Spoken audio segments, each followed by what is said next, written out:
Hi there, how you doing? My name is Rod, and this is Rod's Media Room. Welcome. And we're here today to talk about Star Wars. Specifically, Star Wars on Laserdisc and VHS, and the best way to see the original trilogy without the special edition garbage. Because who likes that? Well, actually, some people like it, but not me. And if you're watching this video, you probably don't either. At the time of recording this, we're actually days away from the opening of Star Wars: The Force Awakens, so there's a lot of excitement in the air about that, so I'm thinking a lot about Star Wars, so I wanted to make this video, so here you go. Alright, so here we go. This is Star Wars on Laserdisc. This is the CAV edition that came out in the mid-80s, I think 1985. Not the first version to come out on Laserdisc, but one of the earlier versions. And it is based on the same transfer. The only difference that the early Laserdiscs have is that they were slightly sped up to make them fit on a 2-hour disc, 1 hour per side. Whereas this, they just use multiple discs, so they don't have to artificially speed up the movie ever so slightly. Which is a very strange way for them to solve the problem, speeding it up. But anyway, so yeah, Star Wars, Empire Strikes Back, and Return of the Jedi in that form. And then there's also the VHS tapes that came out.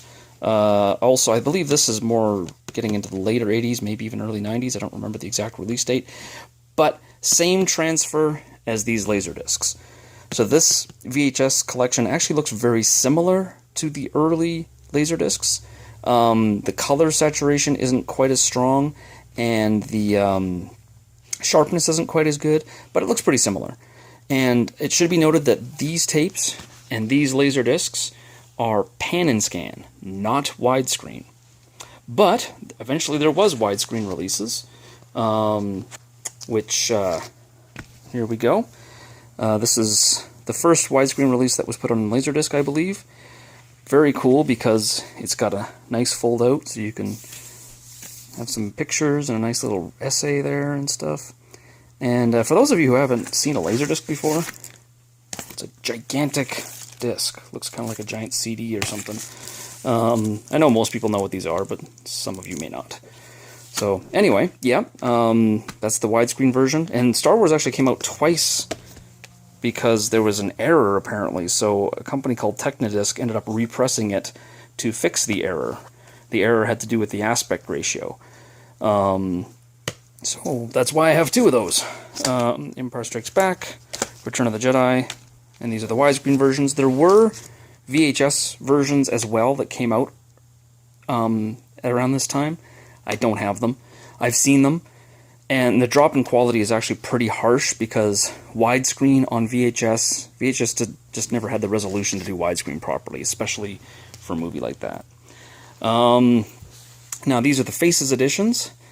These came out these were like the last releases to come out for Star Wars.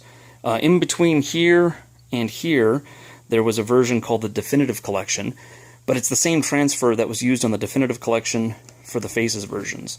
So they look virtually identical. So I got these ones because it's a lot cheaper than that box set.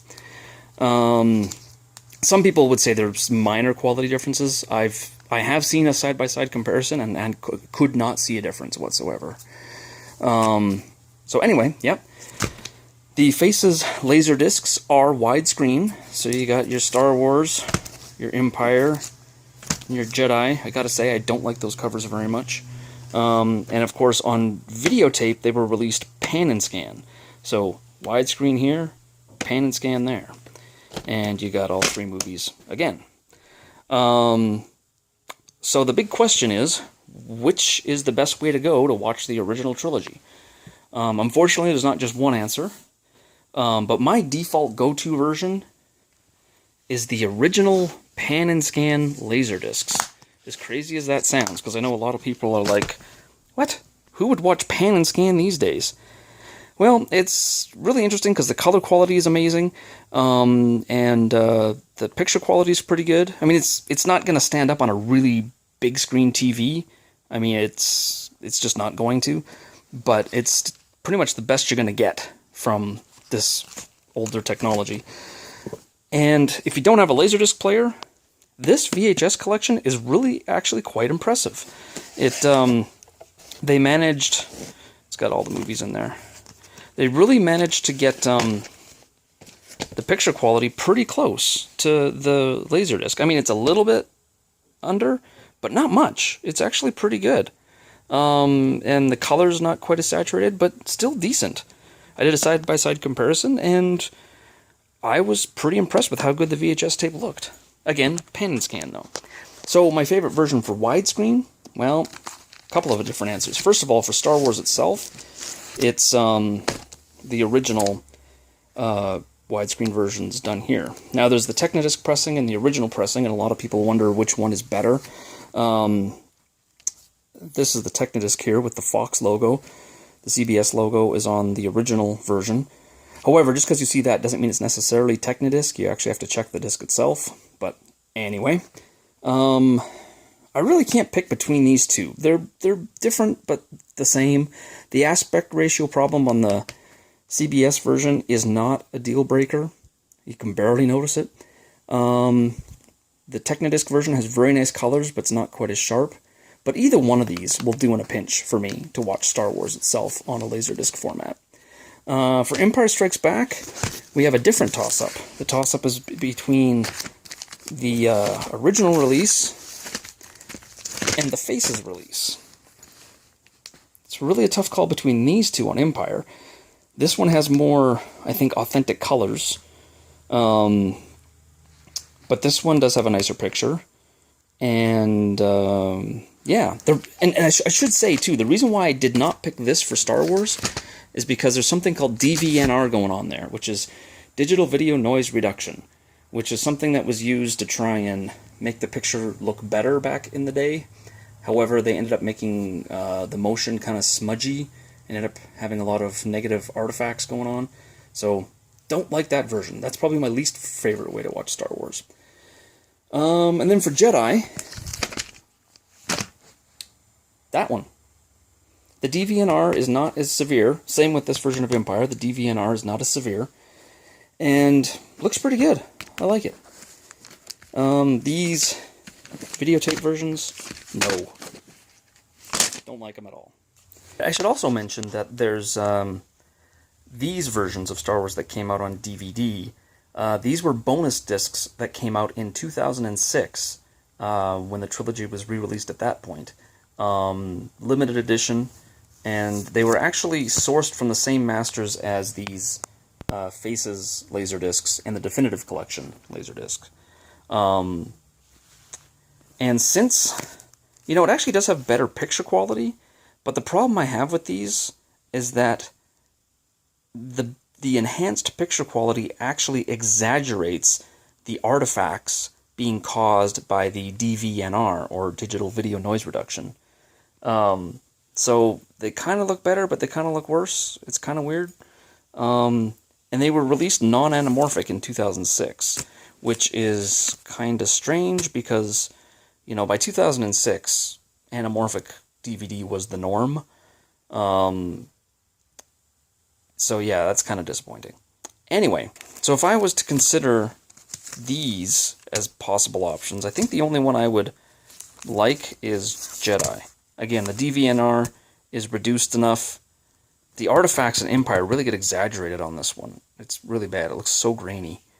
But Jedi is good. To quickly recap here, my favorite way to watch Star Wars is early Laserdisc trilogy. Hands down. Favorite widescreen Laserdisc? I think I'm going to make the decision to go with the CBS Fox version, amazingly. A lot of people think the Technodisc is better, but I think the sharper picture is worth it, and the aspect ratio problem really isn't that noticeable. For Empire Strikes Back, again, I go with the Faces version, and for Return of the Jedi, I also go with the Faces version. And an honorable nod to the bonus version that came out with the 2006 DVD set. Now, if you don't have a Laserdisc player, then the Pan and Scan VHS release is exceptional, definitely good. And of course, if you don't have VHS or Laserdisc, well, why are you watching this video? But if you don't, the bonus discs that came out are acceptable. Although they're kind of rare and kind of expensive on eBay now. I also noticed, while watching the footage I just shot here, that I was kind of dismissive of these Faces videotapes. I didn't really say a lot about them, I just said that I didn't like them and tossed them to the side. However, I should go into more detail on these.